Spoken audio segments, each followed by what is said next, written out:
नमस्कार बंधुवर।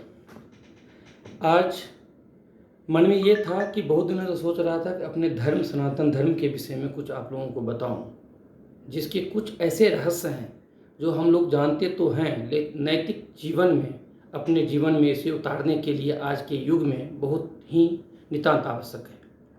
उसी संदर्भ में एक मैं छोटी सी प्रेरणादायक कथा आपको रामायण से बताने जा रहा हूँ। रामायण में राम और रावण के जब युद्ध होता है तो रावण एक महाप्रतापी महाज्ञानी वेदों के ज्ञाता होने के बाद भी राम के से युद्ध करने के लिए वो तैयार हो गए। तदुपरांत कि वो जानते थे कि ये विष्णु के अवतार हैं, उनसे उनकी विजय नहीं हो सकती, फिर भी लड़े।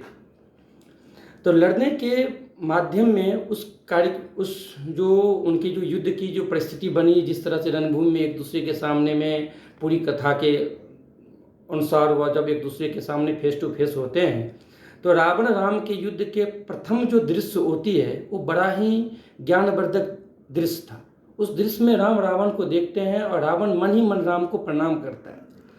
तो राम कहता है कि हे मान्यवर, आप तो सृष्टि के सबसे बड़े ज्ञाता हैं, आप परम ब्रह्म को भी जानते हैं, तदुपरांत भी आपने हमसे युद्ध करने की और इस तरह की परिस्थिति आपने उत्पन्न की, उसका क्या कारण है?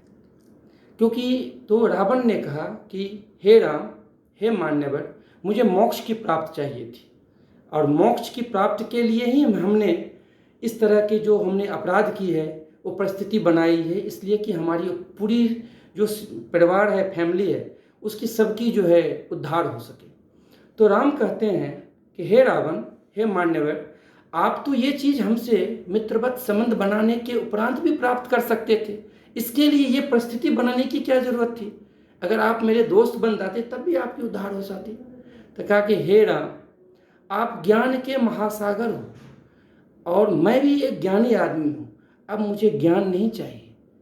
अगर आपसे मित्रवत हो जाती हमें और ज्ञान की प्राप्ति होती, और ज्ञान लेके तो मैं आज यहाँ पे संसार में इस जो प्रकल्प जो हम आज देख रहे हैं वो देखने के इच्छुक नहीं थे हम, फिर भी हमने देखा कि इस तरह के हमें उद्धार चाहिए थी, हमें उद्धार चाहिए थी जीवन से, इसलिए मुझे ज्ञान नहीं चाहिए थी, हमें मोक्ष चाहिए थी, इसीलिए हमने आपसे युद्ध की ठानी।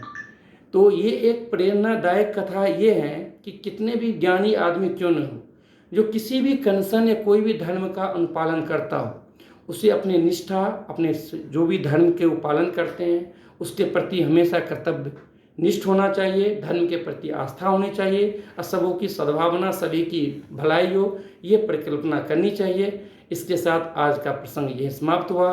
नमस्कार।